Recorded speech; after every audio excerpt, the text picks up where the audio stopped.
All right, a very good morning to you and welcome as you join us on the maiden edition of Today in the Dailies on 24 News Radio and Television at Dignity. My name is Olushula. I will welcome you aboard this maiden edition of the program this morning. But then I'm not alone. Also with me is Grace. Grace, good morning. Good morning, sir. Perhaps How was your introduce night? yourself properly. I am Grace. Well, good morning to you, Grace, once again. Good morning, sir. Yes, well, like I said, I'm not alone on the program this morning. Grace is also here. So let's just get right down to business. Grace, why don't you just give us a rundown of the highlight stories this morning? Okay, the highlight stories. The first we have Wale Edun. FG generated 6.9 trillion naira revenue in first quarter of 2025. Tinubu launched Cultural Revolution. NPA sets 1.28 trillion naira revenue target for 2025, remits 400 billion naira to CRF. At, at AU Forum, Shetima canvasses integration of informal economy into African trade. NGX offers to support Nigerian firms to set up subsidiaries in West African countries. All this coming from these days newspaper. Yes, well, like Grace just reeled out the highlights. We're coming your way with those stories and much on today's edition of the program. Do stay with us as I promise we'll be very interested. We'll be back right at this time out. Thank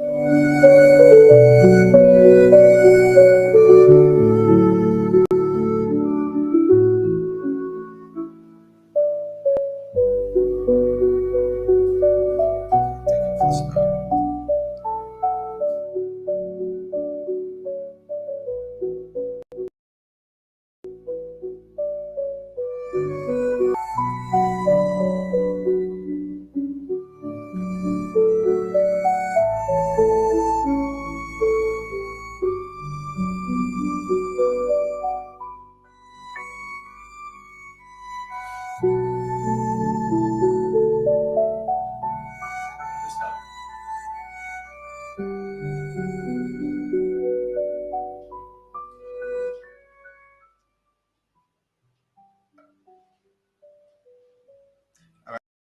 All right, coming with to you with the first story this morning. The story is coming from the page of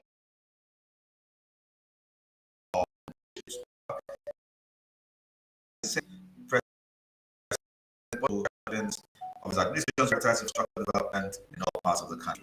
He started,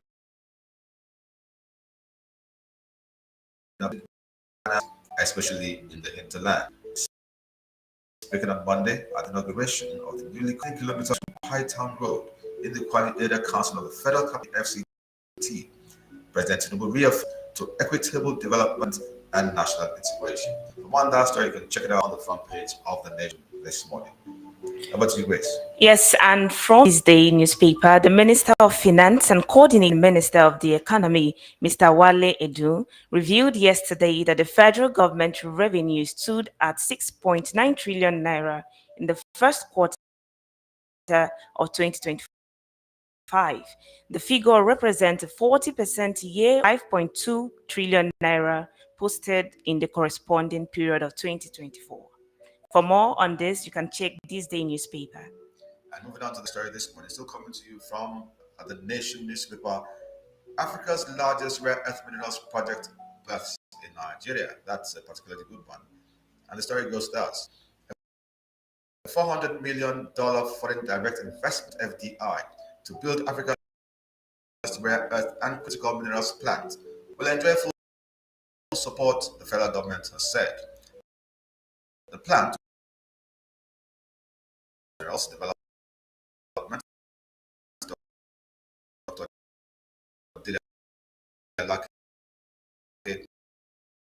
oh, sorry. Noted the project funders Hassatin Limited for keen check out, the rest of that story. You can check out it from the Nation newspaper today. Another headline: Tinubu launched 1,000 great 15-kilometer road in Kwali Area Council. President Bola Tinubu says Nigeria's agricultural Tunisians has begun actors for nationwide deployment under his renewed Hope Agricultural Mechanization program. The inauguration ceremony yesterday in Abuja marked the program's formal takeoff. You can check more on this. And still from this day newspaper,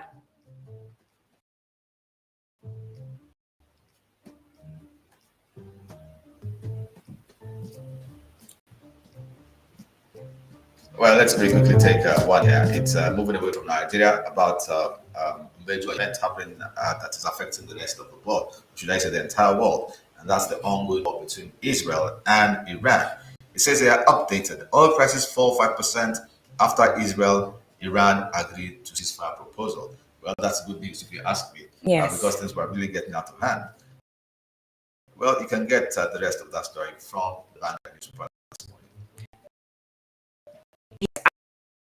Headline: NPA sets 1.28 for 2025, remits 400 billion naira to CRF, and also invest over 770 billion naira in port modernization project. You can check out that on this day newspaper. And back to the pages of the Punch. Tinubu's Electricity Act, 7 states take charge of power regulation. Well, let's hope that comes to fruition. You'll find that on the front page of the Punch this morning. And also coming from the Punch, 2027, Algon denies supporting Wamako as Tinubu's running mate. That went into the political field. Yes. That story is coming from the Punch newspaper today. And still on this day newspaper, at AU Forum, Shetima converses integration of informal economy into African trade, says Nigeria deepening investment to expand capacity of small businesses. I think that's a good stride in deepening the capacity of small business. We need in the Yes. Well, back to the 2027, Wamako as Tinubu's running mate.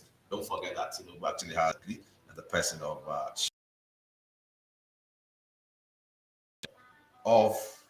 the Association of Local Government Employees of Nigeria has distanced itself from, I beg your pardon, has distanced itself from a recent call made by one of its members advocating for Senator Aliyu Magatakada Wamako's nomination as the vice presidential nomination for the 2027 election.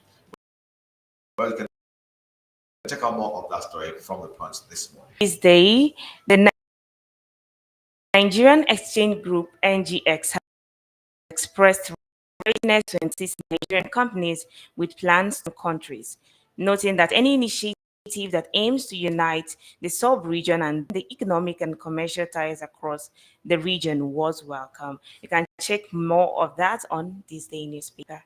Well, moving on to the Guardian this morning, the top story says flood process, false disclosure, rock causes varsities affectations. Well, that's a major problem in the Nigerian education sector, and that's a lead story coming to you from the front page of the Guardian this morning. Yes, and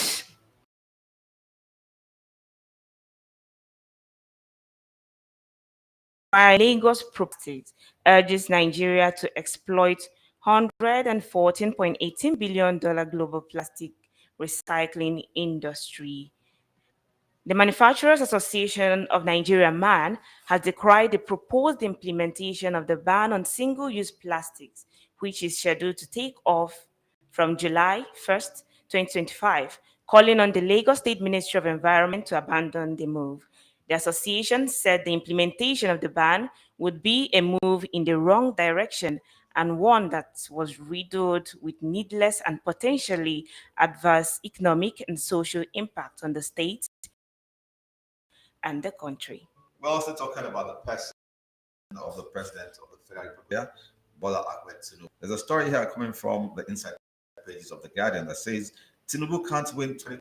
He'd be lucky to come third, and that's coming from somebody very prominent in the Nigerian political space, talking about Nasir El-Rufai. And the body of the story says, State Governor Nasir El-Rufai, Bola Ahmed Tinubu Tinubu passed winning re-election in 2027, lucky to come third. El-Rufai claimed in an interview on Monday that the big economy growing, that the big economy, growing insecurity, and lack of infrastructure development are the main reasons why many Nigerians are dissatisfied with Tinubu's administration. El-Rufai, who supported Tinubu in the 2023 election, said new polls show that many Nigerians have lost faith in the president. Well, the polls in 2027 actually confirm or otherwise from what El-Rufai said. Still on this day newspaper, we have Akpabio, 11 governors, 20 senators among premier list of fourth Republican. You can check that from this day newspaper. On Today the Days on 24 News Radio and Television at 280. Do stay with us. We'll be back again after this break.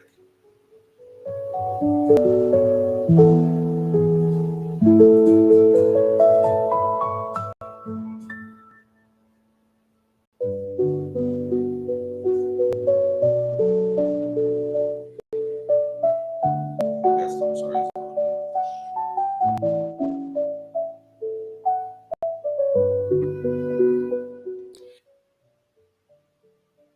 Yes, welcome back from that short break. The next newspaper here is the Nigerian Tribune.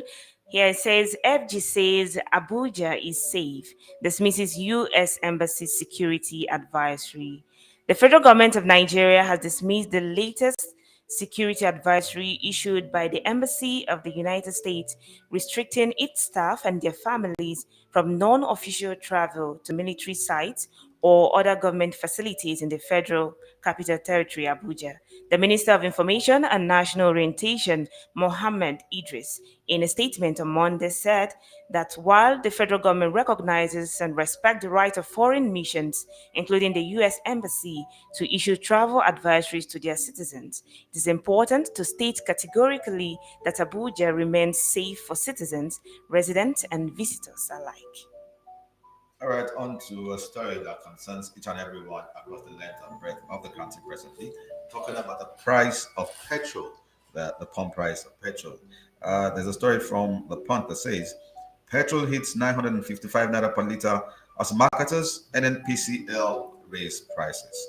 And the body of the story says it goes thus. Retail outlets under the nameplate of the Nigerian National Petroleum Company Limited effected an upward adjustment in the pump price of the premium motor spirit PMX, also known as petrol, to 945 naira per liter in the Federal Capital Territory on Monday. That was just yesterday. They also adjusted the petrol price to 950 naira per liter at several of the Lagos retail outlets of upward shape.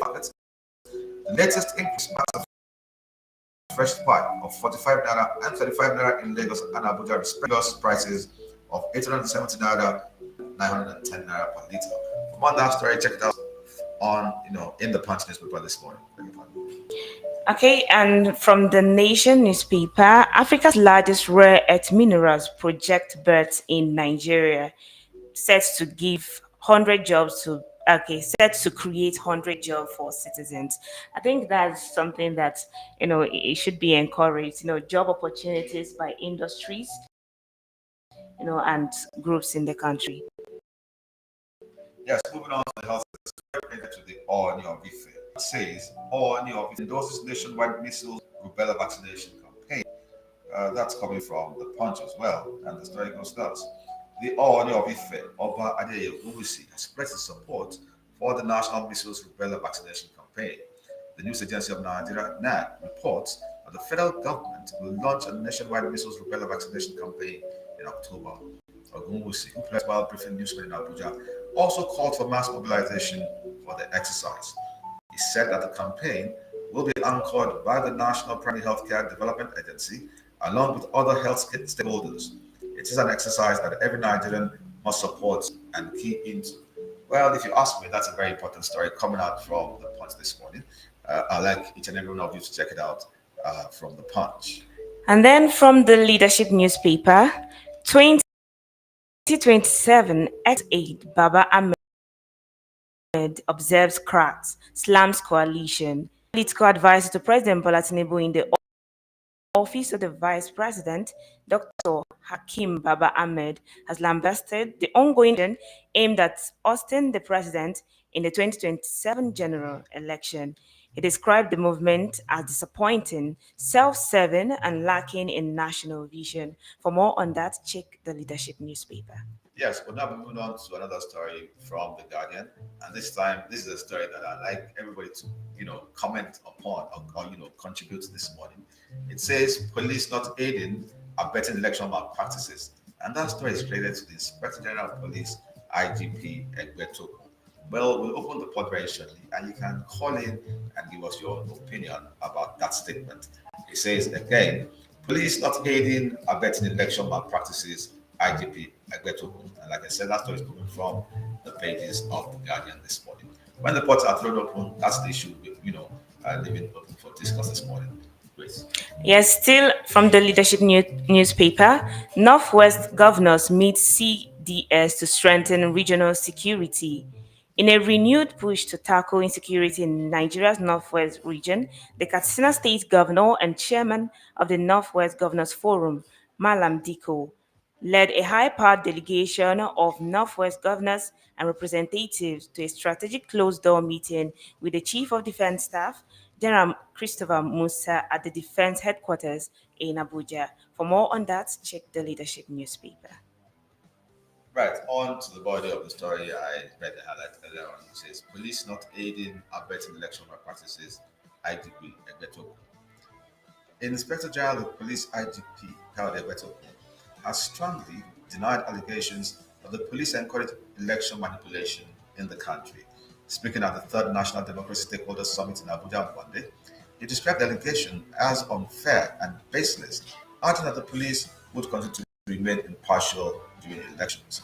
Represented by the Commissioner of Police for the Federal Capital Territory, Adewale Ajaodu, the IGP added the circumstance deviates from their primary role of maintaining law and order during the electoral process, emphasizing that the police neither count votes nor act as umpires. Well, your guess is as good as mine. That's an issue to open for debate this morning.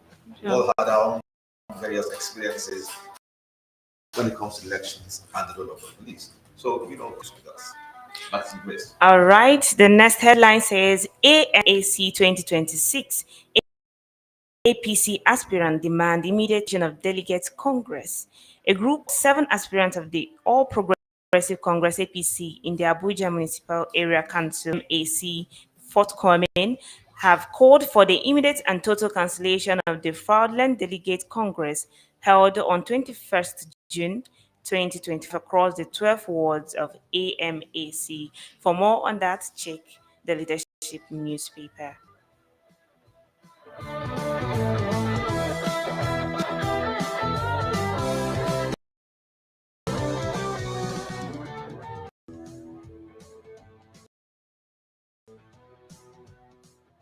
Says Wike hails rural transformation as Tinubu commissions 15-kilometer Kwali Road.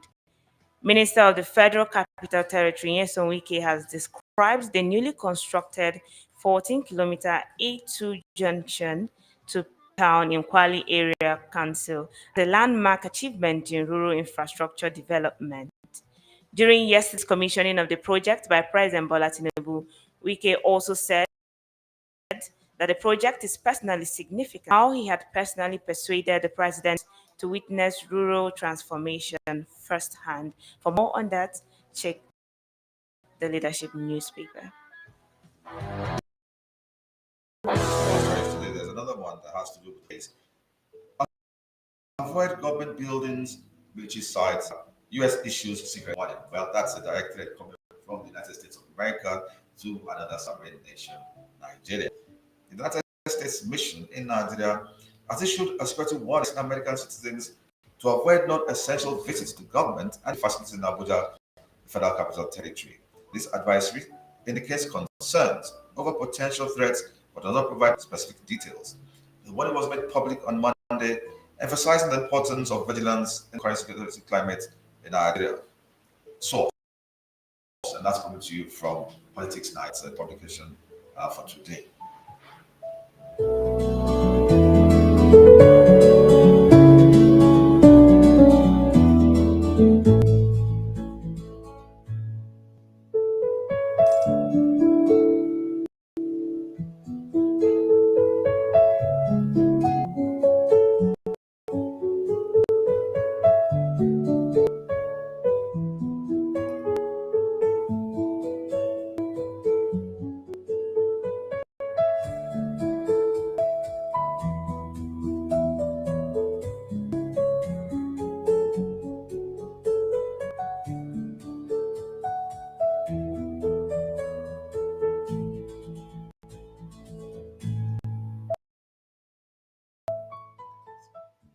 Yes, and concerns over missing 210 trillion naira NNPCL fund as TI Nigerians demand thorough probe.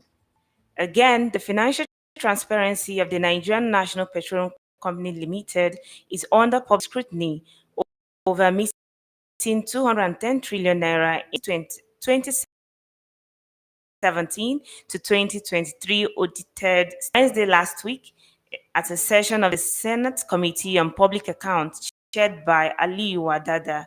The Nigerian public was exposed to the missing 210 trillion naira on NNPCL's audited statement. For more on that, you can check the Daily Post.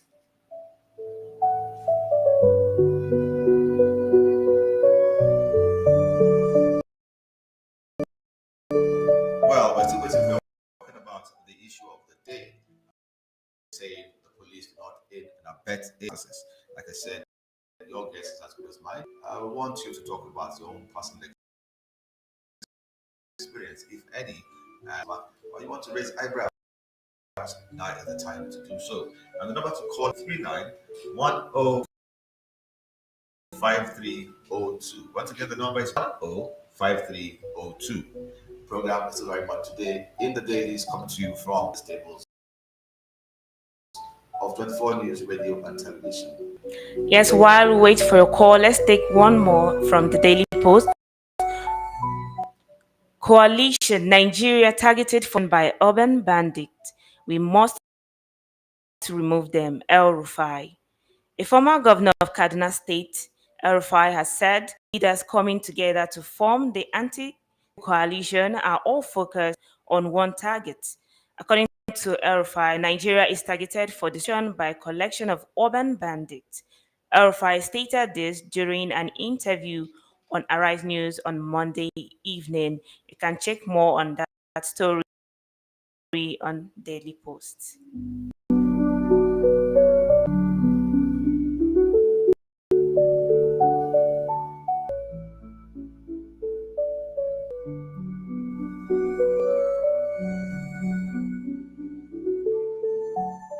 Then another headline says alleged $7.2 billion fraud.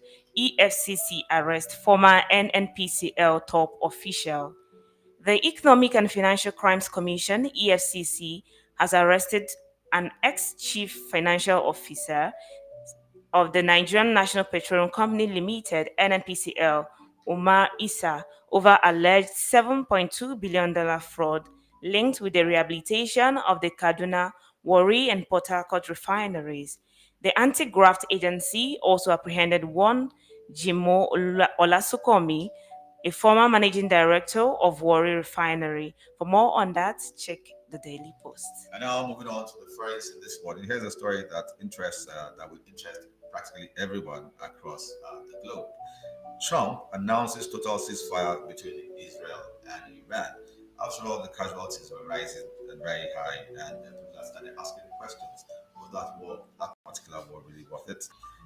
The U.S. President Donald Trump has announced a complete and total ceasefire between Israel and Iran even before the warring factions made such announcement. The American leader's announcement later on Monday occurred hours after Iran fired missiles at a U.S. base in Qatar in retaliation for Sunday's American attacks on Iranian nuclear facilities. The Iranian missiles were intercepted by Qatar, which had reportedly been banned about by Iran. Well, that's the lead story coming from the foreign scene today, talking about the war between Iran and Israel. Don't forget that other nations are actually beginning to protest. America has been very clear that it's siding Israel, while China and massing up. And it stands very clear as well. But let's just hope it doesn't degenerate into the world war. The world war might just signal the end of the world as a total annihilation. What do you think, Grace? I think so. Even yesterday, the Secretary of the State said it's if anything further happens, that is going to affect not just the economy of the United Nations, but also the world at large. There you go. And well, there was this saying that perhaps the Third World War would be fought with guns and bombs and all that.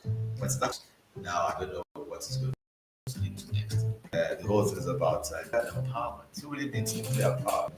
Do we need it or to get along at the outer range? Then there's also the question of those having the right to possess nuclear armament and those not having the right. We're talking about equity and fairness. Sure. So where do you go from there?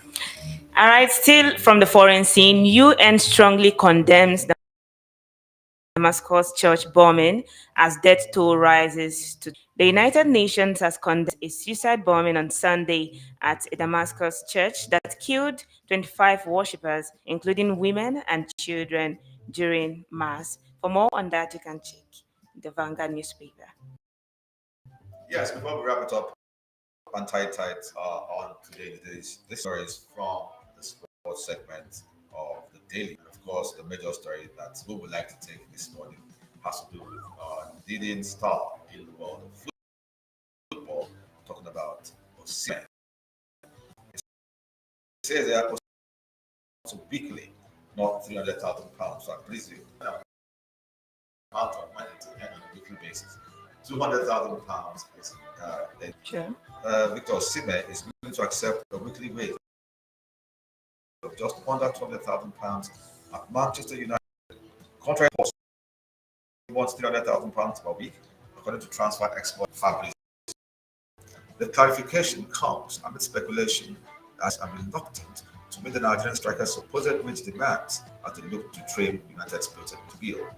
Romano told Give Me Support that reports of Osimhen demanding around 300,000 pounds per week are wide off the mark, and that the Napoli striker is prepared to accept a more modest salary. It just wants his current salary around 12 million euros net, 10.2 million pounds per season, to be respected. Nothing different, same as 1 year ago. I want to explain. Well, these are mind-boggling sums of money. And also he goes to a place where he'll be happy and still continue to fly straight at the topmost level. Yes, and still from the world of sports, Super Falcons hold Portugal in Lisbon. Nigerian Super Falcons battled host Portugal to a barren draw in a 2024 WAFCON warm-up friendly in Lisbon on Monday evening. The nine-time African champions, however, failed to raise their games to the quality that thrilled the football world at the FIFA Women's World Cup in Australia last year. Well, on that note, that's the much of the take on today. The day. Remind you that here you can bring your partners. This is I'm glad to accommodate you. This is today the daily is coming to you from 24 News Radio and Television Activity.